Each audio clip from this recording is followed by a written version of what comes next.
আনন্দ টিভিতে প্রধান শিক্ষকের দুর্নীতির দৃশ্যপট প্রচারের পর এবার সামনে আসে রেজুলেশন কাণ্ড। দুজন সহকারী শিক্ষকের রেজুলেশন খাতা খুঁজে পাওয়া যাচ্ছে না।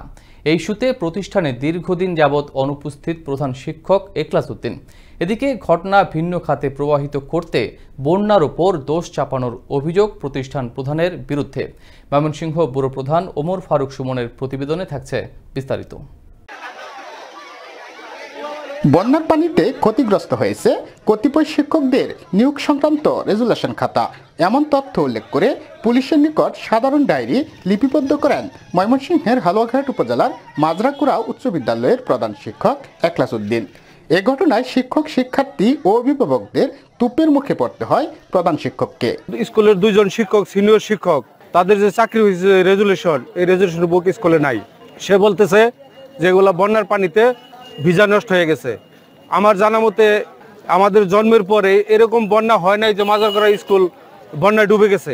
রেজুলেশন খাতা স্যার নিয়ে গেছে গা, দুজন স্যারের খাতা স্যারে নিয়ে আর কি উদাও করে দিছে। কিন্তু এখন বলতাছে যে বন্যার পানিতে খাতাগুলো বাইসা গেছে। বন্যার পানি কি এ পর্যন্ত উঠতে পারে? স্কুল পর্যন্ত উঠতে পারে? তথ্যমতে নিয়োগপ্রাপ্ত সকল শিক্ষকদের রেজুলেশন খাতা খুঁজে পাওয়া গেলেও সংরক্ষণে নেই 1995 সালে নিয়োগপ্রাপ্ত দুইজন শিক্ষকের রেজুলেশন নথি। বিষয়টি উদ্দেশ্য প্রণোদিত উল্লেখ করে প্রধান শিক্ষক ও সহকারী প্রধান শিক্ষকের বিরুদ্ধে মানববন্ধন ও বিক্ষোভ করে অভিভাবক ও শিক্ষার্থীরা। 2 মাস আর 1.5 মাস ধরে স্যার স্কুলে আসতেছে না, কোনো প্রকার খোঁজখবর নিতেছে না। আর ম্যাডামগর রেজুলেশন খাতা উদাও করে দিচ্ছে, কি বলে যে বন্যায় নাকি বাসায় নিছে, অথচ আমগর জানা মতে এত বন্যায় হয় নাই।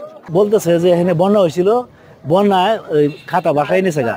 সব খাতা আছে, কিন্তু ওই 2টা স্যারের খাতা, খাইরুল স্যার আর ওই লাভলি ম্যাডামদের রেজুলেশন খাতা নাকি বন্যায় বাসায় নিছে গা। এটা ওরা দিতে চায় না যে বন্যায় বাসায় নিছে গা। এ বিষয়ে অভিযুক্ত প্রধান শিক্ষকের সাথে যোগাযোগ করে ব্যর্থ হলেও বন্যার উপর দোষ চাপানোর ঘটনার সত্যতা জানান একই বিদ্যালয়ের শিক্ষক নূর আহমদ। দিদিতে উল্লেখ করছে যে পানি পড়ে খাতা নষ্ট হয়েছে, নষ্ট হয়েছে না কি হয়েছে এটা তো হেই জানে। দায় স্বীকার করে স্বেচ্ছায় অব্যাহতি নেবেন প্রধান শিক্ষক। একই সাথে শাস্তির কথা জানান এ কর্মকর্তা। আগামী 31শে আগস্ট 31শে ডিসেম্বর পর্যন্ত চাকরি করবে, 1 জানুয়ারি থেকে সে পদত্যাগ।